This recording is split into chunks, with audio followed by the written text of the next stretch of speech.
Alicerce da História, muito bom ter você aqui, mais uma videoaula especial.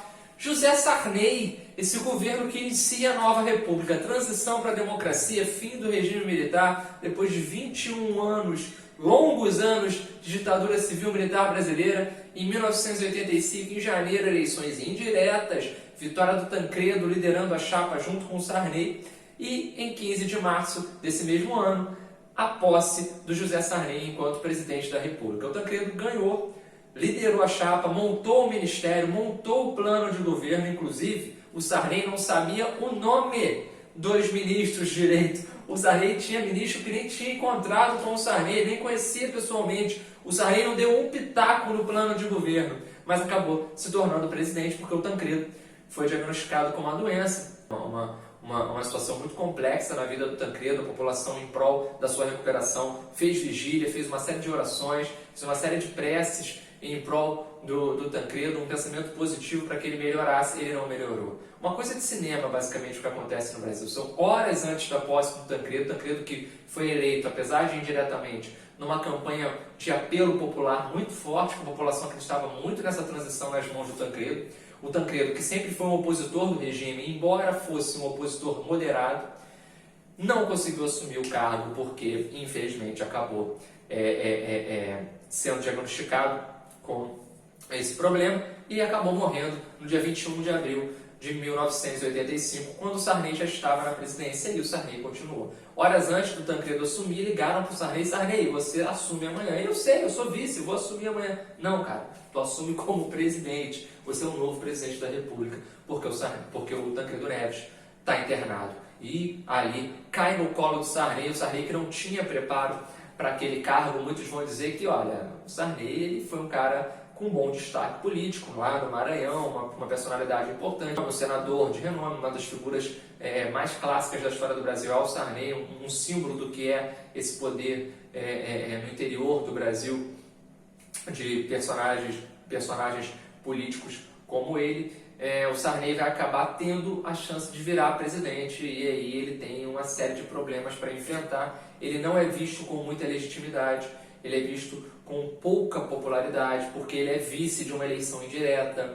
Ele até ontem tinha um cargo de grande prestígio em meio à ditadura civil-militar brasileira. Ele era líder do PDS, que era a Arena, antes da transformação em 79. Ou seja, o Sarney é o cara que faz a nossa transição democrática, o primeiro presidente civil pós-ditadura, mas ele teve um histórico todo de apoio à ditadura civil-militar brasileira e o povo cantava para ele: o povo não esquece, o Sarney é PDS. Aos 45 do segundo tempo ele rompeu com o PDS, apoiou a oposição, junto com o Tancredo lançou a Aliança Democrática, venceram, mas ele venceu como figura decorativa. Quando ele viu, pá, estou no poder, o que eu faço? Não sei nem o nome, não fiz uma preparação de plano de governo, mas sou o novo presidente do Brasil. Sarney assumiu, é o novo presidente da República. Beleza? Pelo PMDB. Apesar dele sair do PDS fundando o FL, que é a Frente Liberal, que depois virou PFL, ele é um presidente pelo PMDB.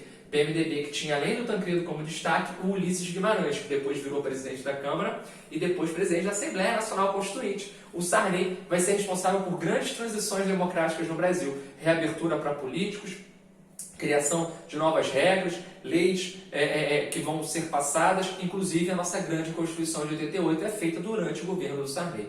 Mas o Sarney, que não nasceu com esse nome, ele não tinha Sarney no nome, Sarney era o nome do pai dele, ele colocou Sarney porque a galera chamava: esse é o Zé do quê? É o Zé do Sarney?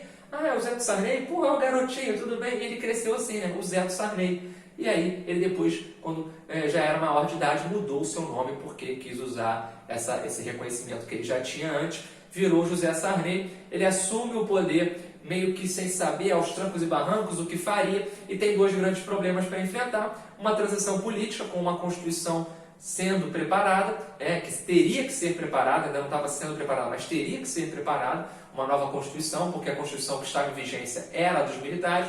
E também ele teve que fazer uma reorganização econômica do Brasil. Não conseguiu. O Sarney ele falhou nessa nossa dimensão econômica. Infelizmente, o Brasil passou por um grande período de instabilidade por conta de todo um cenário muito ruim internacional, mas também nacional. Desde lá do milagre econômico, a gente já vem falando, a gente está inaugurando hoje uma playlist nova, que é a playlist de Nova República, onde eu vou falar do Sarney, do Collor, do Itamar e do FHC, mas você, para acompanhar essas aulas, tem que estar ligado na playlist anterior, que é da ditadura civil militar brasileira, ou pelo menos saber um pouco.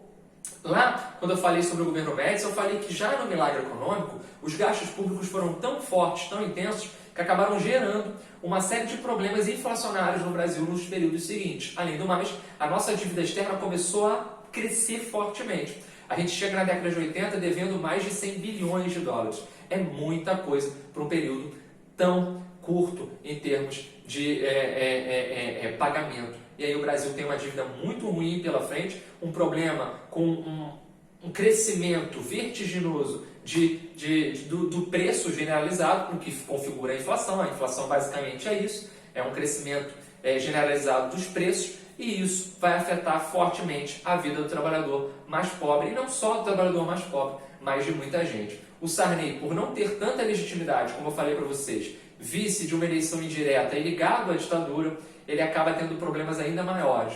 E aí, na hora de tentar resolver as ações com uma medida aqui, uma medida ali, até mesmo impopular, ele não tem esse respaldo público e político e acaba patinando, acaba deslizando, acaba oscilando na hora. E um presidente que vacila, um presidente que oscila, um presidente que não tem muita determinação na hora do que vai fazer, faz uma coisa e volta, não, vai aqui e desiste. Esse presidente já começa a afundar o seu mandato. Esse é o Sarney. Show de bola, gente? Tranquilo? Então ele assumiu no dia 15 de março e o Brasil tem um grande problema.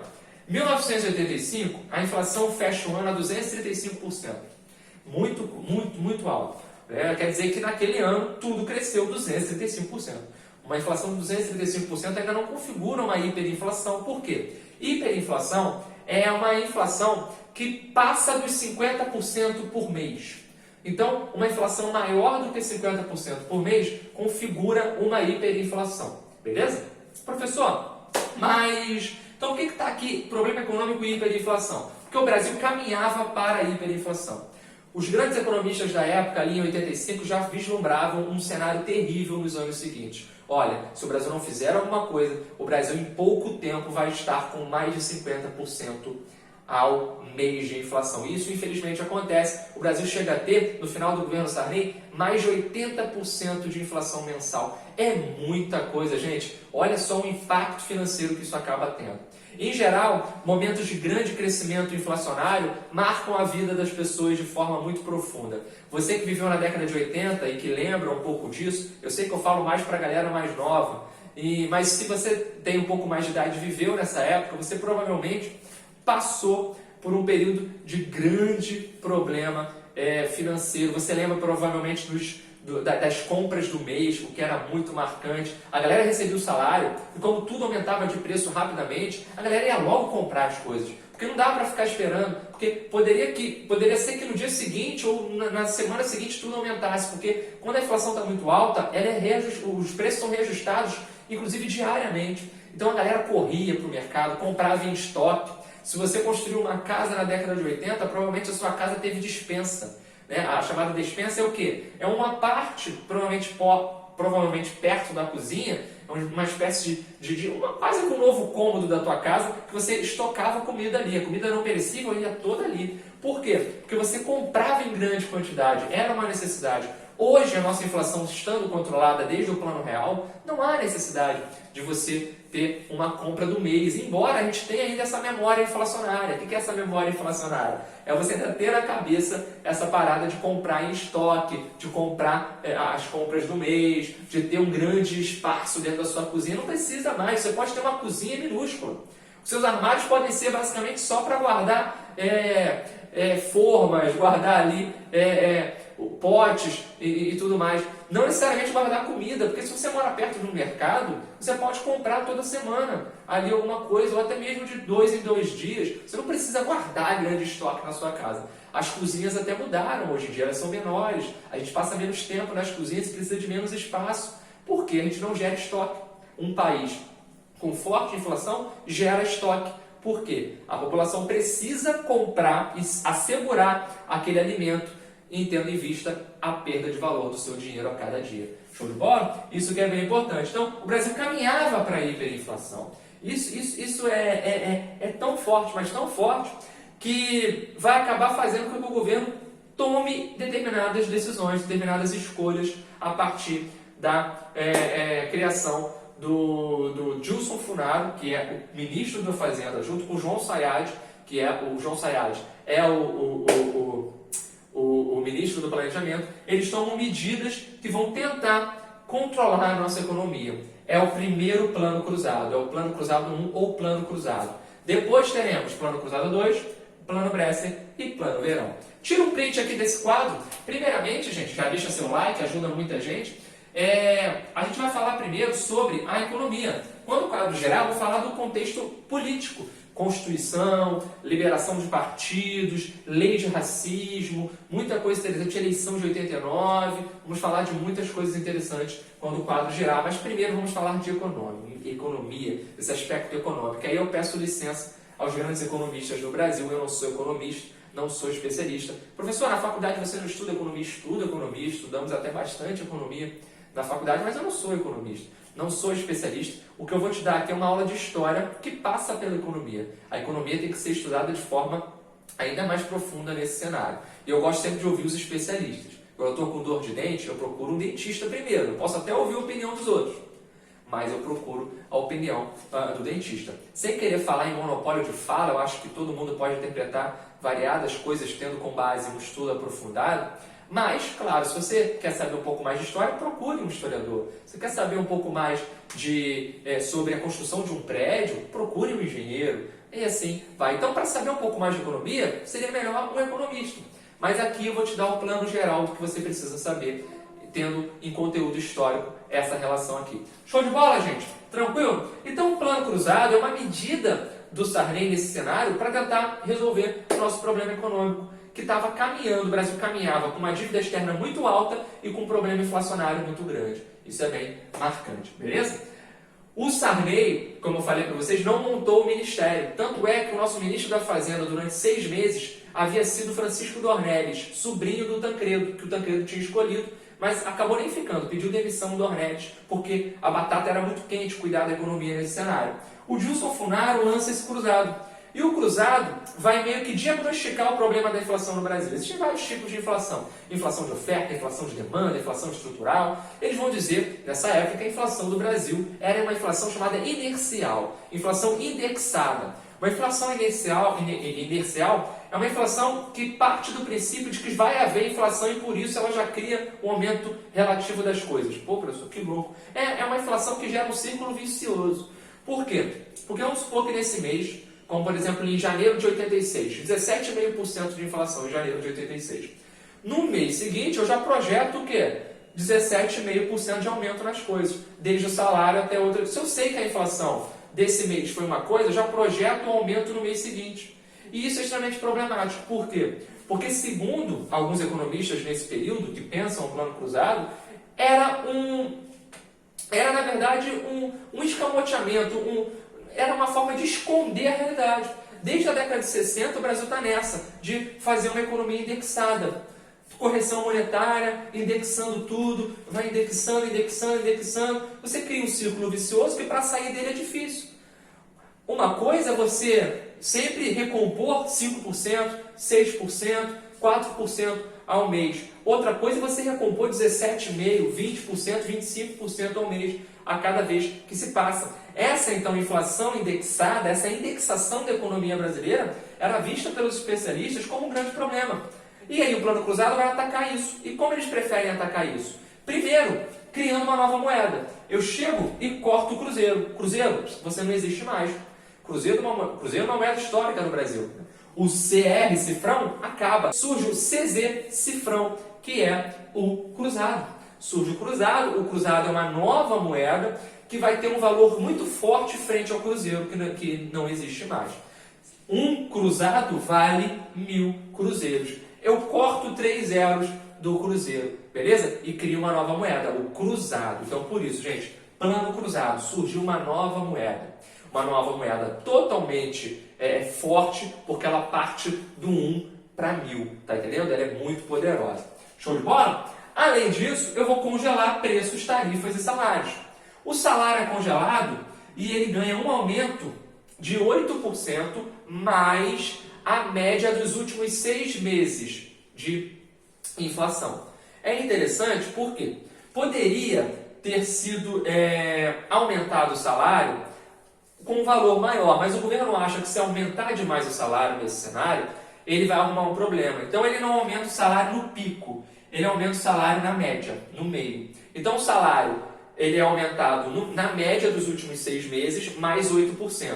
Isso garante ao trabalhador um poder de compra, ainda mais tendo em vista que os preços e as tarifas também seriam congeladas. Então eu congelo o salário, mas antes tem um aumento. Congelo tarifa e congelo preço. Congelou tudo. Ou seja, a inflação basicamente cai para zero. 0 ponto alguma coisa, teve mês até que foi negativa. O plano cruzado começou super bem, porque o interesse inicial era acabar com a inflação. E se eu congelo os preços, que o governo achava? Acabou a inflação. Inflação que é esse crescimento generalizado dos preços, né? Isso é inflação. A inflação é quando tudo está subindo de preço e está ficando difícil, cada vez seu dinheiro está valendo menos. Isso é muito forte. Hoje nós temos uma economia muito mais consolidada e forte. Quem viveu a década de 80, o início da década de 90, provavelmente ficou com medo, agora recentemente, dessa criação da moeda, da nota de R$200. Né? A nota de R$200 é uma criação, vai sair até o fim desse mês aqui no Brasil, essa nota de R$200. Muita gente lembrou, meu Deus, seria uma nova nota de 500 mil cruzeiros, porque em 93 a gente teve uma moeda, que foi a maior até então, foi uma nota de 500 mil cruzeiros. Cara, valia muito dinheiro. Por quê? Inflação no topo. Inflação, hiperinflação acontecendo, então o dinheiro valia cada vez menos, tá? Então tínhamos esse cenário, mas sem pânico, gente, não é? O cenário é totalmente diferente hoje. Então, além desse congelamento de preços, a gente tem um gatilho salarial. A cada vez que a inflação chegar a 20%, o salário aumenta. Beleza? O salário dos trabalhadores aumenta. O salário está congelado. Congelou aqui pela média, mas chegou a 20% de inflação, suba um pouquinho do salário para que o trabalhador não seja quebrado. Beleza? Show de bola? O que vai acontecer de imediato? De imediato a galera vai começar a comprar igual louco. Igual louco. Tudo que vê pela frente a galera vai comprar. Por quê? O salário foi bloqueado, mas o preço está congelado também. O que a galera vai achar? Meu Deus, pode ser que a qualquer momento isso acabe. A projeção era que fosse por um ano esse congelamento. Então pode ser que a qualquer momento isso acabe. O que eu vou fazer? Eu vou comprar tudo que eu puder. E a galera começava a comprar. E gente que nunca tinha conseguido comprar algumas coisas, alguns cosméticos, até mesmo remédios, a galera comprou. Foi um surto de compras. O governo não esperava isso. Por quê? Porque a demanda foi tão alta, a procura por produtos foi tão alta que a oferta não conseguiu acompanhar. Ainda mais num cenário onde o Brasil tinha uma economia fechada, a nossa economia não era aberta à importação fácil. O Brasil importava muitos produtos, mas deixava de importar muitos outros. Hoje o Brasil importa tudo quanto é produto. Mas naquela época existia uma lista de produtos que o Brasil não importava. E isso era muito ruim. Porque se por acaso o empresário brasileiro não conseguisse mais produzir aquele produto por esse preço tão baixo que o governo obrigava ele a vender, ele poderia comprar de fora. O Brasil poderia comprar de fora e vender. Colocar na prateleira. Mas se a nossa economia é fechada, a gente está prejudicado. Beleza? Então o que vai acontecer? Muita gente vai correr para comprar produtos.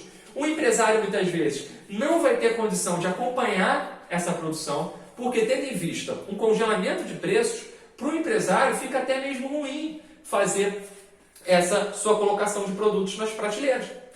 Tá entendendo? É um cenário muito complexo. E aí é que está um grande aspecto do cruzado. O cruzado foi visto como um plano populista, porque jogou para a população um congelamento de preços, melhorou na hora a popularidade do presidente, mas em si não atacou o problema. E o que vai começar a acontecer? Se você é empresário e não tem condição de manter a sua produção e ganhar lucro com o produto que você está produzindo para vender, você simplesmente não vai mais colocar ele ali para ser vendido. Primeira grande coisa que vai acontecer é que vai quase acabar a carne vermelha no Brasil. Os bois vão sumir dos pastos. Porque o que acontece? Se você tem um frigorífico, se você cuida ali do seu rebanho e está matando animais ali, vendendo para os açougues, você simplesmente vai chegar num momento que você não vai ver com bons olhos a continuidade disso. Então você vai parar de colocar.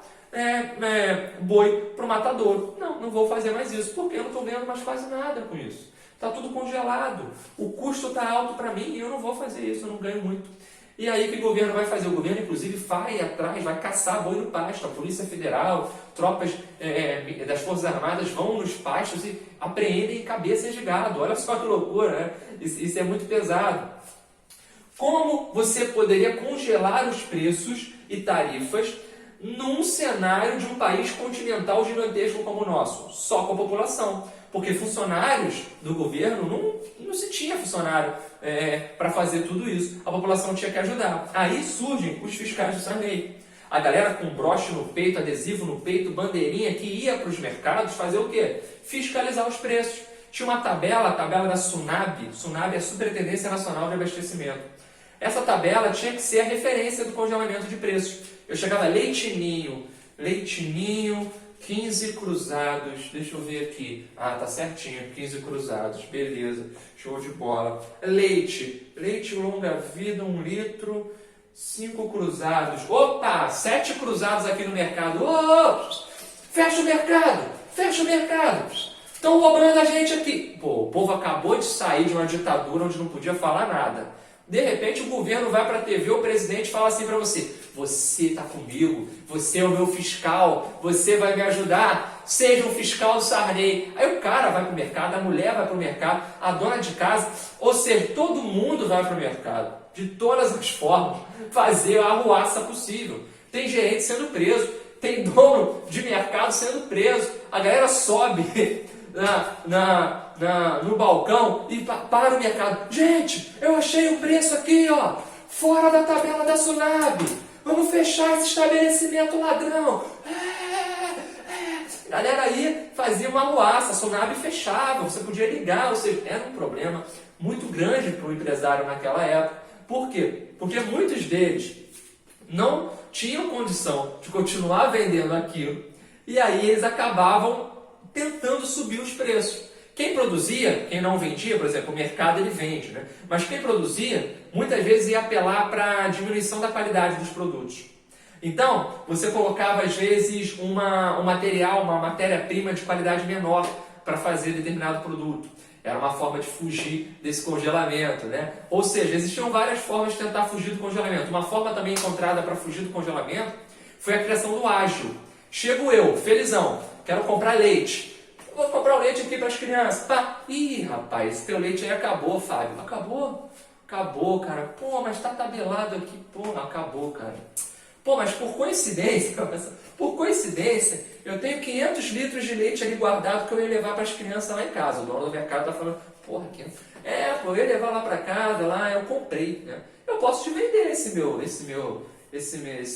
meus leites aí. Tu quer comprar? Pô, cara, quero sim, pô. E aí, mas vai ser quanto? Pela tabela? Não, pela tabela eu não posso te vender não, cara.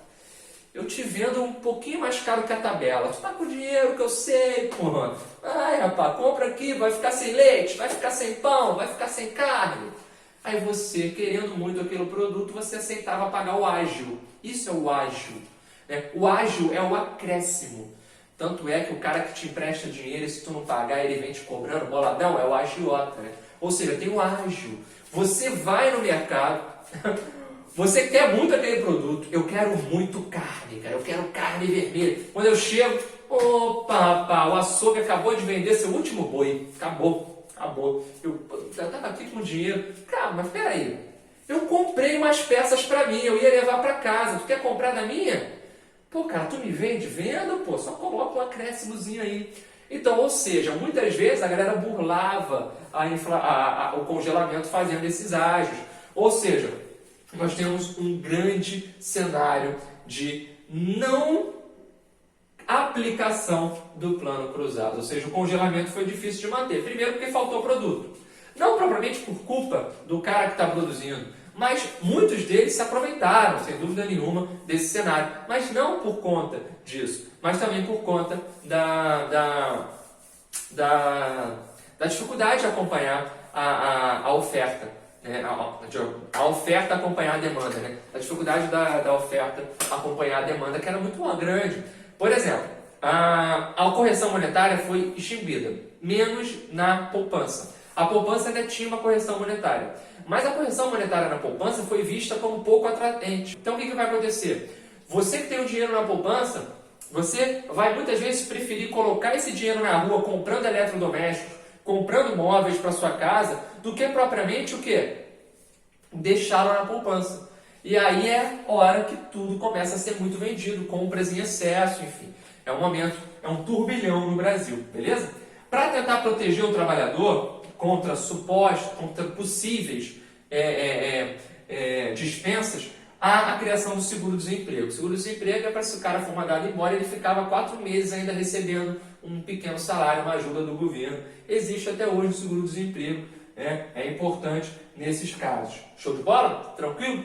Esse plano cruzado não conseguiu combater o dragão da inflação. A inflação era tratada assim, é um dragão, né, que vem queimando tudo. O governo achava que dava para combater, que as empresas poderiam focar melhor na produção e melhorar a qualidade dos produtos, que poderiam, inclusive, estimular a concorrência.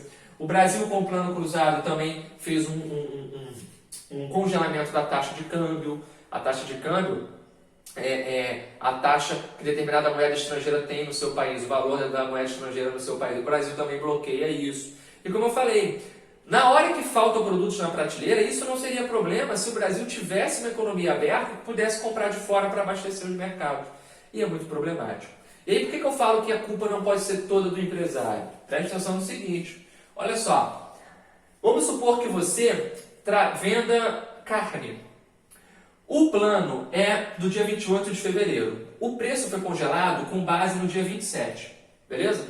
Todo o preço das coisas do dia 27 serviu como base para a criação da tabela Tsunami. Toda vez, num momento de inflação alta, você reajustava os produtos do seu açougue uma vez por mês, ou às vezes até duas, mas vamos supor que seja uma vez por mês.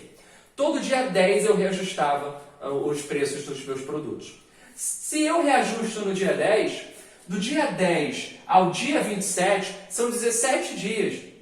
Ou seja, a última vez que eu reajustei meus preços foi dia 10. Depois de 17 dias ele foi congelado. Ou seja, a inflação corroeu 17 dias desse meu reajuste. Tá entendendo? Ou seja, eu me prejudiquei.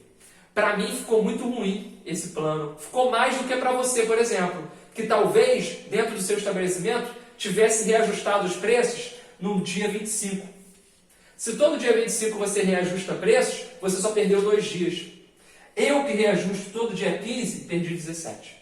Perdi 17. Eu que reajusto todo dia 10, perdi 17. Show de bola? Conseguiu entender esse cenário? É muito problemático também, porque ficou até um jogo desigual, porque existiam produtos sendo vendidos ao mesmo preço, mas que para quem produziu, para quem de fato vende, custou diferente. Tá entendendo? É complicado também esse cenário. Não dá certo o plano cruzado. O governo vai tentar recuperar o plano cruzado. 9 meses depois, temos o plano cruzado 2. E por que o governo, depois de 3 meses, ele percebe que deu ruim? Depois de 3 meses, deu ruim. Epa, deu. Foi tudo ruim nesse cenário aqui. E aí o que vai acontecer? É o seguinte, olha, depois de 3 meses eu percebo que não dá mais para manter esse plano cruzado. Então por que o governo mantém? Por que o governo mantém o plano cruzado? Por quê? Simplesmente porque tem eleições. Dia 15 de novembro de 1986, eleições. Eleições para governo do Estado, para deputado federal, deputado e senador. Ou seja, eleições muito pesadas que fariam a diferença. Se o governo está no auge de popularidade, é claro que o governo vai querer manter o plano cruzado. Um presidente que era xingado antes, agora é elogiado, ele quer fazer de tudo para vencer. O PMDB quer vencer. E isso dá certo, a gente vai ver quando girar. Beleza? O plano cruzado 2, gente, vai acabar com o congelamento. Não viu que não dá para manter. E olha só o problema. Toda a inflação que foi congelada ficou represada e agora, disparou. Aí a inflação explodiu de fato, porque ela ficou represada e nada foi feito para melhorar ela. Aumento de impostos principalmente sobre bebidas, sobre cigarros, sobre combustível, isso é muito forte também.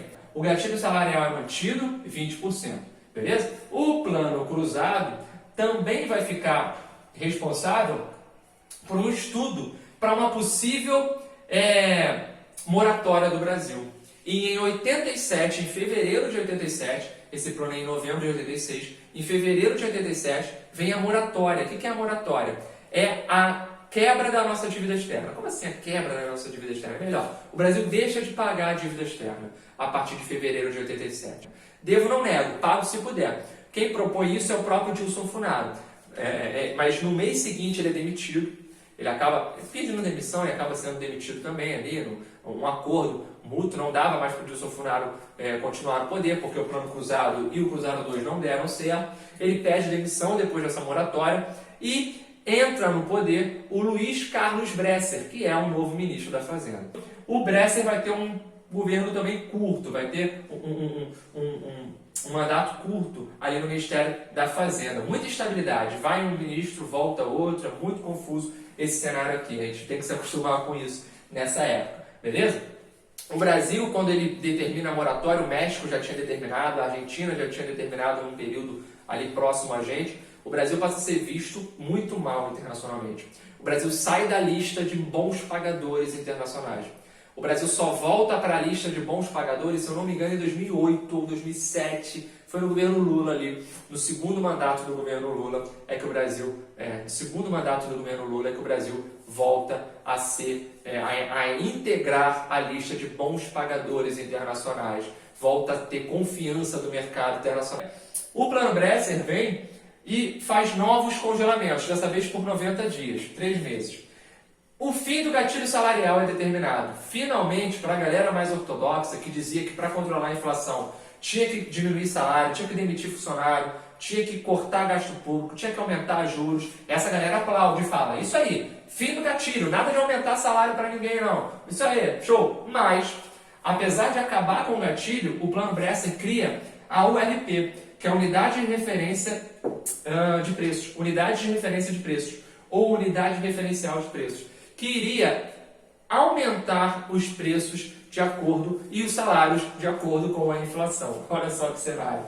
Ao mesmo tempo que o gatilho salarial acaba, a URP existe e a URP começa a aumentar alguns salários nesse cenário. E isso é visto com péssimos olhos pela galera também mais ortodoxa. Está dizendo, o Brasil nunca vai sair do buraco, tem que aprofundar e tudo mais. Plano verão. Gente, aqui nesse cenário, a nossa inflação está ali, ó, basicamente subindo e caindo, mas ainda num patamar muito alto. Plano verão. Já com a demissão do Carlos Bresser, assume o poder o Maílson da Nóbrega.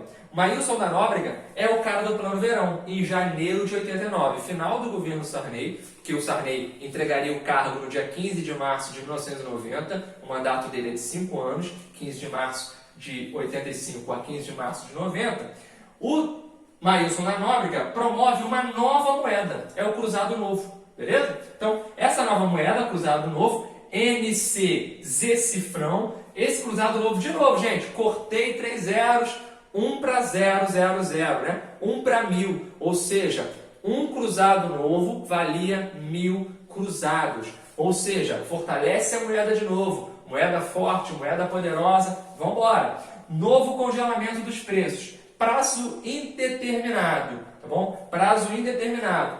Mas esse congelamento, ele acabou sendo para algumas mercadorias, isso que é importante. O Maílson da Nóbrega diz que não tem como combater a inflação, que o que ele vai tentar fazer é deixar a inflação não passar dos 20% ao mês, para que ela não caminhe para a hiperinflação, que é quando ela passa dos 50% ao mês. Então ele vai tentar fazer um plano que foi chamado de feijão com arroz. É aquele simples, aquele básico, aquele padrão. Plano feijão com arroz, para tentar só controlar ali a inflação a uma taxa aceitável, menos de 20% ao mês. Ele não consegue, a nossa inflação passa facilmente dos 20% ao mês. No final do governo Sarney, já na década de 90, na transição de 89 para 90, o Brasil está na hiperinflação. O Collor assume o poder no dia 15 de março e já no dia seguinte da sua posse vai fazer o seu Plano Brasil. É o Plano Collor 1 que vai entrar assim, para a história como um dos planos mais mal feitos, mal aplicados e perversos da história do Brasil. Ele que tanto acusou os candidatos opositores de quererem bloquear a poupança era um debate muito forte naquele cenário, muitos diziam que tinha que controlar a poupança para a inflação reduzir e tudo mais. Ele que tanto acusou os candidatos opositores de quererem bloquear a poupança, confiscar a poupança. Tem um debate importante dele com o Lula no segundo turno, ele disse que o Lula ia confiscar as casas, as poupanças e as vidas dos brasileiros. Só que ele que fez isso, né? Show de bola? Tranquilo, gente? Vamos girar agora para falar da política do Sarney. Vamos lá, galera. Giramos aqui para falar sobre a política do governo Sarney. Se na economia as coisas andavam bem mal das pernas, a mesma coisa poderia ser dita em relação à política, porque era muita coisa para resolver. A gente estava passando com uma transição democrática muito importante e a gente precisava, basicamente, de uma mudança estrutural, principalmente a partir de um novo conjunto de leis, que colocasse abaixo todo aquele conjunto de leis que foi durante 21 anos sendo encaixado no Brasil. Então, temos uma nova Constituição surgindo, a famosa Constituição Cidadã 1988. Mas ela não é o único foco dessa mudança política no cenário aqui no governo Sarney. A gente tem que falar de alguns projetos tocados à frente pelo governo Sarney.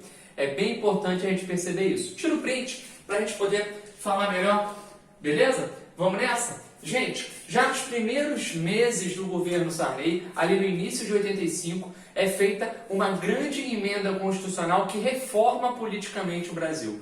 Um projeto grande que vai começar a estabelecer fortes mudanças na nossa estrutura democrática, ou seja, uma estrutura que caminha de fato para a democracia, melhor dizendo. Temos o voto analfabeto surgindo, muito importante, eleições diretas nas prefeituras. Lembra que antes as prefeituras consideradas, as cidades consideradas áreas de segurança nacional, não poderiam eleger os seus prefeitos diretamente? Agora não, gente. Agora temos eleições diretas para todos os cargos no Brasil, do prefeito, do vereador ao presidente, beleza? Ou seja, todos os cargos no Brasil agora vão ter eleições diretas. Show? Legalização de partidos. Só entre maio e outubro de 1985, nós temos o surgimento de 24 novos partidos. Entre os mais clássicos que saem da ilegalidade estão o PCB e o PCdoB. Surge o PFL, o que é muito importante. O PFL, que foi um grupo que o Sarney fez parte. O Sarney oficialmente é do PMDB, mas ele surgiu no FL, nessa frente liberal, como eu falei para vocês, e depois fez a transição, o PFL surgiu e vários outros partidos começam a ganhar um corpo, além daqueles que vêm lá de 79 para 80, com aquela reforma ainda no governo Figueiredo. Show de bola? Além disso, nós temos a grande perspectiva constitucional. A gente começa a planejar uma nova Constituição. Ainda em 85, eleições municipais. As primeiras eleições municipais pós-ditadura. Aqui, o PMDB, que é o partido do presidente, vai bem nessas eleições. Mas nada chega perto do que o PMDB consegue fazer no ano seguinte. Um ano depois, eleições gerais. Essas eleições que eu falei agora há pouco para vocês. A gente estava no auge do chamado Plano Cruzado, que tinha sido um plano muito popular para o governo e, em consequência, para o PMDB, vitória arrasadora do PMDB. Das 23 cadeiras de governadores de estado que estavam em disputa, 22 foram vencidas pelo PMDB. É muita gente ganhando do PMDB. A outra ficou com o PFL, ou seja, são 22 novos governadores do PMDB. Aí isso mostra pra gente esse grande destaque que o Plano Cruzado teve, porque congelou o preço, então a galera começou a comprar mais, embora ele não tenha resolvido. E isso explica o fato também do governo, como eu disse, ter mantido o plano até a passagem das eleições. Não é coincidência que dias após o fim dessa eleição já vem o Plano Cruzado 2 mudando algumas coisas do Plano Cruzado 1. Beleza? Show de bola? Ainda nessa transição democrática muito importante, temos a formação da Assembleia Nacional Constituinte. A Assembleia Nacional Constituinte é formada por parlamentares egressos dessa eleição geral de 86, de novembro de 86. Beleza? Então, deputados e senadores, são 559 deputados e senadores, vão formar o que a gente conhece como Assembleia Nacional Constituinte entre 87 e 88, entre fevereiro de 87 e setembro de 88, a gente diz que foi no dia 5 de outubro, mas 5 de outubro ela foi promulgada, já no dia 22 de setembro ela está encerrada, mas foram mais de 12 meses, mais de um ano de preparação, uma preparação muito intensa com acalorados debates, uma pancada, né, rolando o tempo inteiro, xingamento, microfone sendo desligado, aquele estilo pacífico do Brasil democrático, que coisa linda. Ou seja, nós temos um grande debate, porque são muitos interesses diversos. Temos 13 partidos envolvidos, o PMDB tinha a maioria, mas nós tínhamos partidos desde o PDC, que é o Partido Democrata Cristão, lá do Emael, ao PT do Lula, passando pelo PMDB, que sofre um racha no meio dessa Assembleia Nacional Constituinte, vem o PSDB, o Partido da Social Democracia Brasileira. O PSDB surge ali em meados de junho para julho de 88, em meio a essa realização da Constituição Brasileira, saindo do PMDB, enfim, tem o PDT no meio, ou seja, tem muitos partidos envolvidos, uns mais, outros menos, mas que eram ali criadas comissões para que esses parlamentares participassem. O FHC participa, o próprio Aécio Neves, são pessoas, só para citar os mais famosos, o Lula era deputado federal nessa época, estava ali cumprindo o seu mandato enquanto deputado, participando dessa Constituição, enfim, só para citar os mais famosos. Beleza? Isso é muito importante. Muita gente mesmo. O Ulisses Guimarães era presidente da Câmara de Deputados e também foi o presidente dessa Assembleia Nacional Constituinte. Ele que era a representação máxima do PMDB. Beleza? Muito importante. Agora, o que essa Constituição traz de importante? Antes de falar em si da Constituição, nós temos um projeto para a criação de um novo Estado no Brasil e que o Sarney já tinha vetado anos antes, né? Meses antes da Constituição sair. É a tentativa de criação do Tocantins, que seria um desmembramento do norte de Goiás. Finalmente, a Constituição formaliza o surgimento de Tocantins ali em 1988. Isso é importante porque acaba sendo um marco ali para o Brasil, uma nova divisão territorial. A Constituição mexeu um pouco nisso também. Falando em divisão territorial, em constituição territorial, nós temos um projeto também nesse contexto, que é o projeto do Calha Norte, né? O projeto da Calha Norte ou do Calha Norte. Que projeto é esse? É um projeto que visava uma ocupação territorial com criação de vilarejos, vilas, pequenas regiões para a ocupação das nossas fronteiras. Então nós temos uma ocupação das nossas fronteiras, não qualquer fronteira, são as fronteiras no norte da Amazônia. Beleza? Então, aquelas fronteiras que o Brasil tem com seus países vizinhos no norte da Amazônia seriam entendidas como áreas fundamentais no que diz respeito tanto à segurança quanto à preservação ambiental e seriam ali cuidadas, né? Seria feita uma espécie de calha no norte da Amazônia. Isso começa a ser feito com o Sarney e se prolonga durante a década de 90 e vem até hoje. Ainda é uma região pouco habitada, onde existe um grande potencial de, infelizmente, pobreza no Brasil. A gente tem que lembrar sempre dessas populações ali no norte do Brasil que vivem uma situação muito precária. Beleza?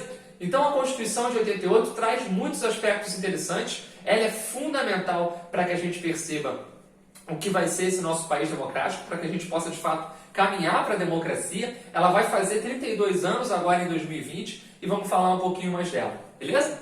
Como a gente pode perceber, ela veio de uma grande constituinte, então ela veio fruto de um debate, então ela é promulgada, beleza? Qual é o nosso nome? O Brasil é uma república federativa, a República Federativa do Brasil, beleza? Essa Constituição incorpora direitos trabalhistas, entre eles o próprio seguro-desemprego que tinha acabado de ser criado lá no início do governo Sarney, garante direitos individuais como o habeas corpus, esse clássico remédio constitucional que permite que você tenha uma mobilidade, um direito de ir e vir, inclusive, o direito de aguardar julgamento sem que seu direito de locomoção seja afetado. Nós temos o habeas data. O habeas data é uma espécie de irmão do habeas corpus, só que menos famoso. O habeas data dá direito a qualquer cidadão saber o que o Estado sabe sobre ele. Então, o Estado, tendo um conjunto de informações sobre o cidadão, poderia, a qualquer momento, o próprio cidadão entrar com uma ação para que se descubra o que o governo sabia sobre ele. Beleza? Ou seja, o conjunto de informações que são públicas desse sujeito poderiam ser entendidas pelo próprio sujeito. Então, por que tem-se a necessidade de criar o habeas data naquele contexto? Né? Por quê? Porque a gente tinha acabado de sair de uma ditadura e o SNI, o Serviço Nacional de Informações, levantava informações de tudo quanto é gente. Então era importante que naquele contexto as pessoas pudessem se sentir mais seguras e poderiam impetrar uma ação pedindo, né, para que elas pudessem conhecer de fato o que o Estado sabia, o que o Estado levantou sobre ela. Isso é importante, é o famoso habeas data. Fim da censura, fim da tortura. Tortura, gente, é um crime. Tortura é um crime, é estabelecida pela Constituição, assim como a censura. Não podemos censurar os meios de comunicação, nem as liberdades individuais de expressão. Muito debate sobre isso, interessante. O voto. O voto analfabeto é permitido desde aqui, desde essa emenda no início de 85. Mas aqui ela entra na Constituição, esse direito importante entra na Constituição. O voto é obrigatório para quem tem entre 18 e 70 anos. E o voto é opcional para quem tem 16 e 17 anos, né? Para quem ainda não alcançou os 18 anos, e também acaba sendo opcional para quem tem mais de 70 anos. O Brasil é uma república presidencialista. Mais para frente teríamos o famoso plebiscito em 93 para definir de fato qual regime. Teve até a monarquia ali no meio. E no final o Brasil escolhe o presidencialismo até hoje. A gente vai falar sobre isso no governo do Itamar Franco. Beleza? Presidente, mandato presidencial, gente, 5 anos. Cuidado que isso aqui você pode fazer confusão e te atrapalhar. Presidente, 5 anos, sem reeleição. Professor, mas eu sei que hoje o mandato presidencial é de 4 anos e temos direito à reeleição. O FHC foi reeleito, o Lula foi reeleito, a Dilma foi reeleita. Esses aspectos são bem visíveis hoje na nossa realidade. Mas então, essa Constituição não está valendo mais? Não. Na verdade, houve uma emenda constitucional em 1997, no governo do FHC, do Fernando Henrique Cardoso, que modificou isso aqui. Em vez de 5 anos de mandato sem reeleição, temos 4 anos de mandato com a possibilidade de uma reeleição, ou seja, de uma outra vitória, de governos consecutivos de um mesmo presidente. Beleza? Leis ambientais são endurecidas, embora muita gente critique que elas não foram muito bem aplicadas. Outro aspecto importante é o da reforma agrária. Muita gente criticou os moldes pelos quais a reforma agrária ou a não reforma agrária acabou sendo estabelecida na Constituição. Faltou, segundo algumas visões, um caráter mais direto e radical para que se pensasse verdadeiramente numa distribuição de terras, nesse caráter fundiário. Nós temos direitos indígenas garantidos, isso é bem interessante. E lembrando que a terra indígena não é dele, ele não vende. A terra indígena é um local onde ele tem o direito à moradia e exploração. Isso é muito importante, né? É um avanço bem interessante. Essa Constituição inclusive, fruto de muito debate pelo seguinte: ela é vista como uma Constituição tão completa, mas tão completa que é difícil de ser aplicada e difícil de ser entendida. Beleza? Saúde como um direito é o surgimento do projeto do SUS, o Sistema Único de Saúde. O SUS salva vidas até hoje, com todos os problemas que ele acaba enfrentando, mas o SUS é fundamental em vários aspectos. Vivemos hoje uma pandemia que mostra pra gente cada vez mais a importância de um Sistema Único de Saúde. É bem legal. Nós temos o racismo sendo tipificado como crime. O racismo como crime acaba sendo fortalecido no ano seguinte, no início ali em janeiro de 89, com a Lei Caó. Caó era um deputado pelo PDT que fez uma reinterpretação da Lei Afonso Arinos, lá de 51, e acabou estabelecendo o racismo como crime. É um avanço muito legal e muito marcante. Interessante é o seguinte: em 88 comemorávamos 100 anos da Lei Áurea. É um destaque interessante nesse contexto aqui. Outra coisa bem interessante: hoje é um debate muito forte, porque o racismo em si poucas vezes, a lei contra racismo poucas vezes é aplicada, a pena de racismo para quem é racista poucas vezes é aplicada, porque geralmente o racismo é enquadrado em injúria racial, que é algo menos forte e acaba tendo um caráter menor para quem o praticou, beleza? Enfim, são só alguns destaques dessa grande Constituição de 88, uma Constituição marcante para a história do Brasil. Ela sofreu algumas emendas depois, eu não recordo ao certo, mas se eu não me engano ela surge com 245 artigos. Essa informação vou botar aqui embaixo se eu errar, mas eu acho que é isso. Ela surge com 245 artigos e depois ela acaba sendo modificada por algumas vezes. Em 89, interessante, houve um debate muito forte aqui dentro se o Brasil seria presidencialista ou parlamentarista. Muita gente, inclusive, dizem que a maioria queria o parlamentarismo, mas a minoria, que era mais forte politicamente, conseguiu embutir o presidencialismo nesse jogo. E aí, o Sarney, ele consegue também naquele cenário ali a aprovação de 5 anos de mandato para o presidente, porque ele ficaria somente 4, ele consegue meio que bancar mais algum tempinho para ele. Isso é bem interessante. Essa espécie desse grande jogo político que é muito comum no Brasil até hoje. Em 89, a primeira eleição direta pós-ditadura.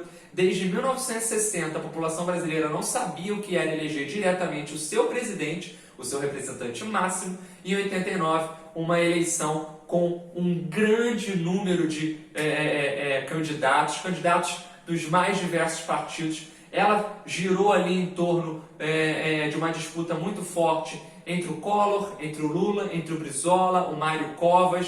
O PMDB, que tinha feito tanto sucesso aqui nessas eleições em 85 e 86, estava morto basicamente em 89. Isso mostra como a economia ia mal. Então a gente vai falar um pouquinho quando for falar no próximo vídeo do Collor.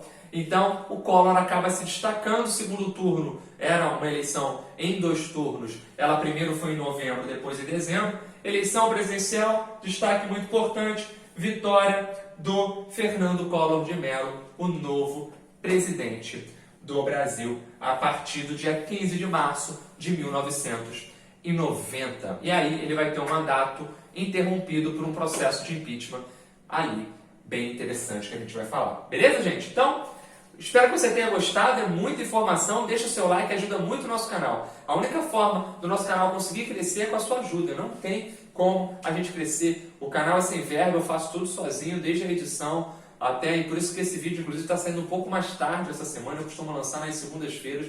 Esse vídeo deve ir para vocês somente na sexta-feira, porque existe uma dificuldade muito grande em algumas semanas de eu conseguir montar tudo. Mas eu faço com o maior carinho para que você possa usar a história da melhor forma possível. Valeu, gente? Tchau, beijão, tamo junto.